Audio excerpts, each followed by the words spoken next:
Good morning students. आज हम पढ़ेंगे वर्ण विचार।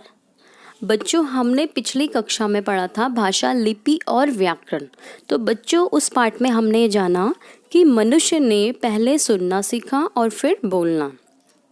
इससे भाषा का विकास हुआ। भाषा पहले केवल बोली जाती थी। भाषा का प्राचीनतम रूप मौखिक था, यानी कि उसको सिर्फ मौखिक यानी बोल के ही प्रयोग में लिया जाता था। परंतु ज्ञान को एक पीढ़ी से दूसरी पीढ़ी तक पहुंचाने के लिए लिखित भाषा की आवश्यकता हुई और भाषा का लिखित रूप बना। अवश्य ही भाषा को लिखने के लिए ध्वनि चिन्हों की जरूरत पड़ी होगी और वर्णों का विकास हुआ। इन ध्वनि चिन्हों को ही हम वर्ण कहते हैं। वर्ण भाषा की सबसे छोटी इकाई है। इन्हें टुकड़ों में नहीं बांटा जा सकता। अब आपकी परिभाषा पर ध्यान देते हैं। भाषा की वह सबसे छोटी इकाई जिसको हम खंडों में विभाजित नहीं कर सकते, उसे हम वर्ण कहते हैं। ठीक है, आप नीचे उदाहरण देखिए। कलम, यहाँ पे आपका क के साथ में यानी क आपका स्वर है, व्यंजन है। इसमें आपका स्वर जुड़ा हुआ है। क जमा अ जमा ल जमा अ जमा म जमा अ, यानी कि कलम। अब आपका दूसरा उदाहरण है कथन।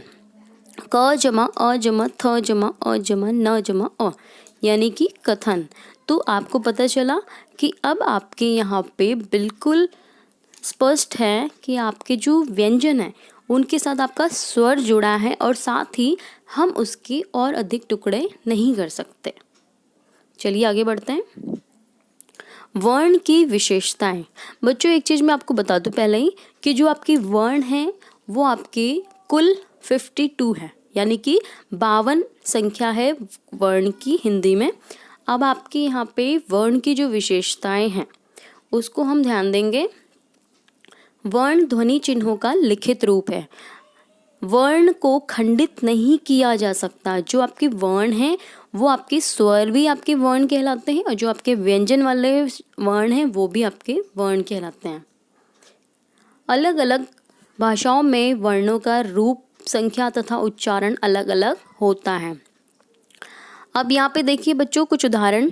सूरज, स पे आपको पता है बड़े ऊ की मात्रा लगी हुई है, तो मैंने यहाँ पे आपका वर्ण विच्छेद कुछ इस तरह किया है कि स जमा ऊ जमा र जमा अ जमा ज जमा अ, यानी कि स के साथ जो मैंने वर्ण लिखा है ना वहाँ पे आपका बड़े ऊ की मात्रा है, इसलिए मैंने यहाँ पे विच्छेद करते समय स जमा बड़ा ऊ।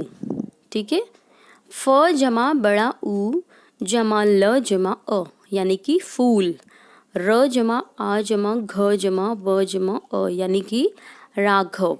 तो आपको भी समझ आया बिल्कुल कि आपके जो व्यंजन हैं उनके साथ आपका स्वर जरूर जुड़ा होगा और जो स्वर हैं वो मात्राओं के रूप में व्यंजन के साथ होता है। चाहे वो ई की मात्रा हो, चाहे अ की, चाहे ऊ की, कोई भी मात्रा हो पर वो स्वर व्यंजन के साथ जरूर जुड़ा होता है।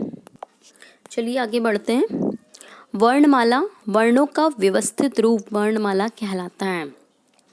अब वर्ण है क्या? वर्ण आपके अ आ इ ई ये भी है, वर्ण आपके क ख ग घ भी है, पर यहाँ पे बात हो रही है कि वर्णों का व्यवस्थित रूप आपका वर्णमाला कहलाता है। व्यवस्थित यानी कि प्रॉपर ऑर्डर में। यहाँ पे क के बाद ख आता है तो ख ही आएगा, ख के बाद ग आएगा, ग के बाद घ आएगा, घ के बाद अण आएगा। यही आपका ऑर्डर क्रमबद्ध होता है और व्यवस्थित होता है, इसे हम कहते हैं वर्णमाला। उदाहरण और भी है। च छ ज झ या त थ द ध न प फ ब ब म। तो ऐसे आपका कोई भी ऑर्डर हो सकता है जो बिल्कुल अरेंज होता है, उसे हम कहते हैं वर्णमाला। आपके अ आ इ ई उ अगर ये भी है तो भी ये क्रमबद्ध तरीके से हैं, व्यवस्थित हैं, तो ये भी आपकी वर्णमाला कहलाएंगी। आगे बढ़ते हैं। अभी वर्णों के भेद। वर्णों के दो भेद है, स्वर और व्यंजन। वर्णों के आपके भेद दो हैं, स्वर व्यंजन। पहला स्वर में आपको मैंने बताया है आपके वो स्वर होते हैं जिनको बोलते समय हमें किसी और वर्ण की सहायता नहीं लेनी पड़ती, वो स्वतंत्र होती हैं। जैसे अ आ इ ई उ ए ओ औ अं आ री। अब व्यंजन जो है आपके वो अस्वतंत्र ध्वनियाँ हैं, उनको बोलते समय हमें हमेशा स्वर की मदद लेनी पड़ती है। उदाहरण के लिए क ख ग घ ण च छ ज झ ञ ट ठ ड ढ ण त थ द ध न प फ ब भ म य र ल व श श ह अक्ष त्र ज्ञ। ठीक है बच्चों, अब आगे बढ़ते हैं हम। स्वर वे वर्ण जिनके उच्चारण में किसी अन्य वर्ण की आवश्यकता नहीं पड़ती, उन्हें हम स्वर कहते हैं। मैंने आपको अभी यही चीज़ बताई है कि आपके जो स्वर है वो स्वतंत्र हैं, उनको बोलते समय हमें किसी और वर्ण की सहायता नहीं लेनी पड़ती। जैसे कि आपका यहाँ पे बताया गया अ आ इ ई उ ऊ ऋ ए ऐ ओ औ। अब बच्चों एक चीज़ और बता दूं मैं, आपके एग्जाम में हमेशा ये प्रश्न आता है कि वर्णों की संख्या, स्वरों की संख्या कितनी है। तो स्वर जो आपके हैं वैसे तो 13 हैं, पर जो स्वरों की संख्या वो 11 ही होगी हमेशा, क्योंकि आपके जो अयोगवाह वाले जो शब्द वर्ण हैं अंग और आह, वो आपके अयोगवाह की कैटेगरी में आते हैं, ना वो स्वर है ना ही वो व्यंजन है, वो आपके हैं अयोगवाह वाले वर्ण, इसलिए वो स्वर में आपके काउंट नहीं होते हैं। उनको हटाने के बाद में स्वरों की संख्या 11 ही होती है। आगे बढ़ते हैं। व्यंजन, इन वर्णों का उच्चारण स्वरों की सहायता से होता है, इन्हें स्वतंत्र रूप से उच्चारण नहीं कर सकते हैं हम। देखा, मैंने आपको बताया था व्यंजन में स्वर की मदद लेनी पड़ती है। यानी कि अगर आपका वर्ण है व्यंजन का म, तो म जमा अ।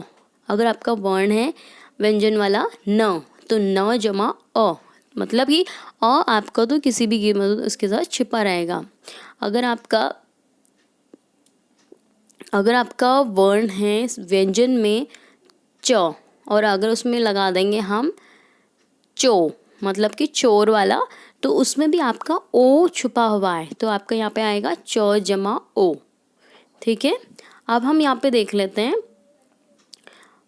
क ख ग घ ण, ये सब आपके क्या है व्यंजन वाले वर्ण। अब देखिए यहाँ पे मैंने स्पष्ट किया है, ये क जमा अ इक्वल टू क जमा ई इक्वल टू की, क जमा उ इक्वल टू कु।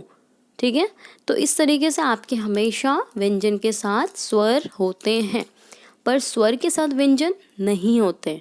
अगर स्वर पहला वर्ण है तो उसके साथ व्यंजन कभी नहीं जुड़ेगा, ये देख लेना आप। स्वर और व्यंजन में अंतर मैंने आपको इतना कुछ समझा दिया, अब स्पष्ट है कि आप दोनों में अंतर को अपने आप क्रिएट कर सकते हो। पहला अंतर, स्वर स्वतंत्र ध्वनियाँ नहीं हैं, स्वतंत्र ध्वनियाँ हैं, और जो आपके व्यंजन हैं वो स्वतंत्र ध्वनियाँ नहीं हैं, क्योंकि उसमें हमें स्वर की सहायता लेनी पड़ती है। स्वर के उच्चारण में किसी अन्य वर्ण की सहायता आवश्यकता नहीं पड़ती, और व्यंजन में हमें उच्चारण स्वरों की सहायता से ही होता है। स्वर के उच्चारण में हवा बिना रुके मुख से बाहर निकलती है, और व्यंजनों में उच्चारण में हवा रुककर बाहर निकलती है। अब देखिए, अगर मैं अ बोलूँ अ, तो ये मैंने जल्दी से बोल दिया अ, और अगर मैं यहाँ पे बोलूँ म, तो यहाँ पे म जमा अ, तो म, तो मुझे समय डबल लगा। अ बोलने में मुझे सिंगल टाइम लगा, पर उसका डबल टाइम मुझे तब लगा जब मैंने म बोला, क्योंकि म के साथ अ भी छिपा हुआ है इसलिए। तो चलिए बच्चों, देखते हैं आपको यह चैप्टर कितना समझ आया है। इस प्रश्न अभ्यास के द्वारा हम देखते हैं कि आप कितने प्रश्नों के उत्तर सही दे सकते हैं। खाली जगह भाषा की सबसे छोटी इकाई है। आप खाली जगह में आपका क्या आएगा बताइए? खाली जगह में आपका आएगा वर्ण, क्योंकि हम वर्ण चैप्टर ही पढ़ रहे हैं, और वर्ण ही है जो भाषा की सबसे छोटी इकाई है।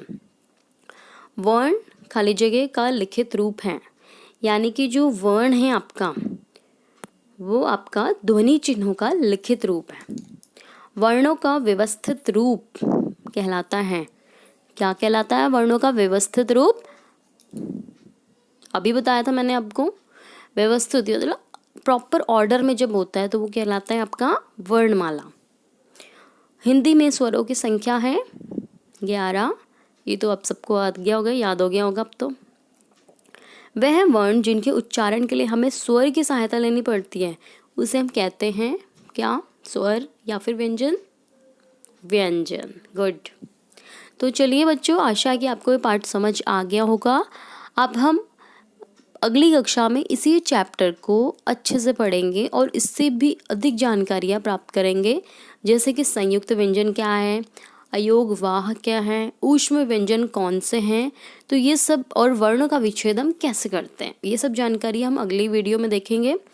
आपका आज का गृह कार्य यही है कि आपको यह जो एक्सरसाइज है, ये जो प्रश्न अभ्यास है, ये जो अभी स्लाइड पे मेंशन है, वो आपको अपनी कॉपी में करना है और याद भी करना है।